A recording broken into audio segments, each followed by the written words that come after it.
ፈልጋለሁ። በቀላሉ ማልለዋወጥ ሰው መሆን ፈልጋለሁ። ሀብት ማኔጅ ማድረግ ፈልጋለሁ። ቤተሰቤን በአግባቡ ማስተዳደር ፈልጋለሁ። የጊዜ አጠቃቀም ችግር አለብኝ። እንደዚህ ያለብኝ። ይሄው ወተት እዚህ የሚያሳድግ ማለት ነው። አሁን በጠራዋቸው ርዕሰ ጉዳዮች ሁሉ የበሰለ ሰው የሚያረጋችሁ ይሄ ነው።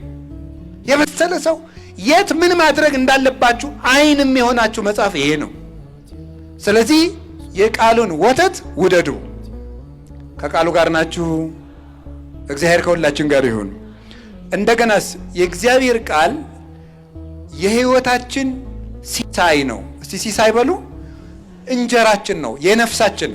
ይኸውላችሁ ሰው 3 ተፈጥሮ ነው ያለው። ነፍስ፣ ስጋ፣ መንፈስ ይባላል። ነፍስ፣ ስጋ፣ መንፈስ ወይም ስጋ፣ ነፍስና አእምሮ ብላችሁ መውሰድ ትችላላችሁ። አእምሮ ከኃጢአት መንጻት፣ ስጋው ደግሞ መቀበል፣ እንደዚህ ለነፍሱ ምግብ ያስፈልገዋል። አእምሮው ደግሞ መማር አለበት። አሁን እናንተ የሁላችሁ እግዚአብሔር ያሳያችሁ። ሰው ማለት በሉ፣ አንድ ጊዜ በሉ፣ ሰው ማለት በሉ፣ ስጋ በሉ፣ እሺ፣ ነፍስ እና ምንድን ነው መንፈስ በሉ እንጂ መንፈስ። አሁን እናንተ ስለዚህ እስቲ ምን ማለት ነው ያላችሁኝ? ረስቼው እኮ ነው። ምን ማለት አንዴ በሉ ሁላችሁ። ሰው ማለት በሉ እስቲ አንድ ጊዜ ሰው ማለት በሉ። ስጋ ነፍስና ምንድን ነው መንፈስ። በጣም ጥሩ። ጠዋት ቁርስ ትበላለህ፣ 6 ሰዓት ምሳ ትበላለህ፣ ማታ ራት ትበላለህ። ጠዋትም ሆነ ማታም ሆነ ሁለተኛ ቀን ማክሰኞ ቁርስ ትበላለህ፣ ምሳ ትበላለህ፣ ራት ትበላለህ። ጠዋትም ሆነ ማታም ሆነ ሶስተኛ ቀን እያልክ ሳምንት ሞላ። ሰውየው ምንድነህ? በሬ። ለምን እንዴ? ሰው ከሆንክ ምንድነህ ብያችኋለሁ። ነፍስ በሉ እስኪ። ስጋና ምንድን መንፈስ። አሁን እሳ ሰኞ ቁርስህን በላ፣ ጥሩ። ከዛስ መጀመሪያ ጸለይክ፣ ጥሩ። ከዛ ቁርስህን በላ፣ በጣም ጥሩ። እሺ መጽሐፍ ቅዱስ አነበብክ፣ በጣም ጥሩ። አሁን ምን ሆንክ ማለት ነው? ሰው። ጸለይክ፣ ለነፍስ ድነት ጸለይክላት። መጽሐፍ ቅዱስ አነበብክ፣ ለአእምሮህ አነበብክ። ከዛስ እንጀራም በላ፣ ሰው ሆንክ ማለት ነው። ሰው ተብላችሁ ለመጠራት እንኳን ለነፍሳችሁ ምግብ ይሄን ማንበብ አለባችሁ። አይው ሐኪሞቹ በጣም ባላንስ ዴት ነው የሚሉት። ምንድን ነው የሚባለው? የተመጣጠነ እስኪ በሉ አንድ ጊዜ። አይ እናቶች፣ የተመጣጠነ ምግብ ምንድን ነው? ቫይታሚን፣ ፕሮቲን፣ ካርቦሃይድሬት ምናምን እትስ። ይሄ አንድ ምግብ ነው የሚባለው። የተመጣጠነ ምግብ አይደለም። ይሄ ስጋ ብቻ ነው። ነፍሱስ መንፈሱስ? አንዳንድ ሰው ከሚስቱ ጋር ሲጣላ፣ ሚስቱ ስትጨቃጨቀው፣ በተለይ እንደ ሀብታም ያለው አሉ ነው እንግዲህ አሉ ነው።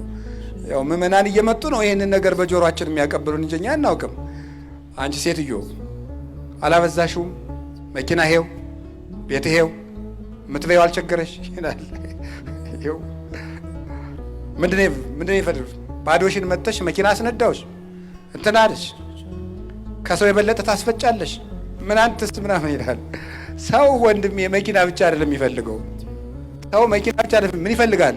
አእምሮ፣ ሰላም ይፈልጋል። የሰው ምግቡ እንጀራ ብቻ አይደለም፣ ሰላም ምግቡ ነው፣ ደስታ ምግቡ ነው፣ ፍቅር ምግቡ ነው፣ ትህትና ምግቡ ነው። ሰው ነፍስ ጭምር ነው። ጥሩ ቤት ብቻ ሰላም አይደለም። ጥሩ መኪና ብቻ ኑሮ አይደለም። ጥሩ ልብስ ብቻ ኑሮ አይደለም። ጥሩ ከተማ መኖር ኑሮ አይደለም። ኑሮ ማለት ነፍስ ስጋና መንፈስ አንድ ሲሆኑ ነው። ስጋው ደግሞ ስንቀበል ቄሱ ምን እንደሚለን ታውቃላችሁ? ስጋው ለአማኑኤል አምላክነ ዘነሥኦ ምግዝእተ ኩልነ ለቀድሶተ ስጋ ወነፍስ ወመንፈስ።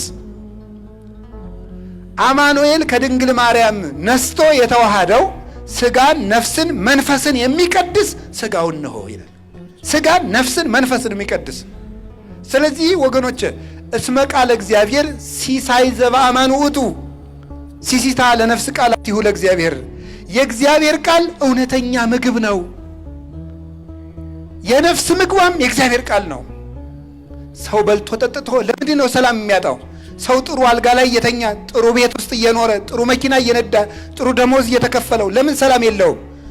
የነፍሱ ምግብ የለማ፣ የመንፈሱ ምግብ የለማ፣ የሥጋ ብቻ ነው ያለው። ስለዚህ እግዚአብሔር ሰዎች ጌታ ምን አለ? ዮሐንስ ወንጌል ምዕራፍ 4 ቁጥር 5 ላይ አኮ በህብስት ክመ ዘይሃዩ ሰብ አላ በኩሉ ቃል ዘይወፅእ እምአፉሁ ለእግዚአብሔር። ሰው በእንጀራ ብቻ አይኖርም ከእግዚአብሔር ቃል በሚወጣ ከእግዚአብሔር አፍ በሚወጣ ቃል እንጂ። የእግዚአብሔር ቃል የሕይወት እንጀራ ነው። በመጨረሻም ስለ ወንጌል ማንነት ነውና መጨረሻ ላይ ስለ ወንጌል ጸልዩ የሚለውን ትንሽ እናገርና ጨርሳለሁ። በመጨረሻ ስለ ወንጌል ምንነት ስነግራችሁ የእግዚአብሔር ቃል የመንገዳችን ብርሃን ነው። እስኪ በሉ ሁላችሁ በሉ። የመንገዳችን ምንድን ነው ብሉ እንጂ። የመንገዳችን ምን ብርሃን ነው። ምን ማለት ይመስላችኋል? ሰው መንገድ ሲሄድ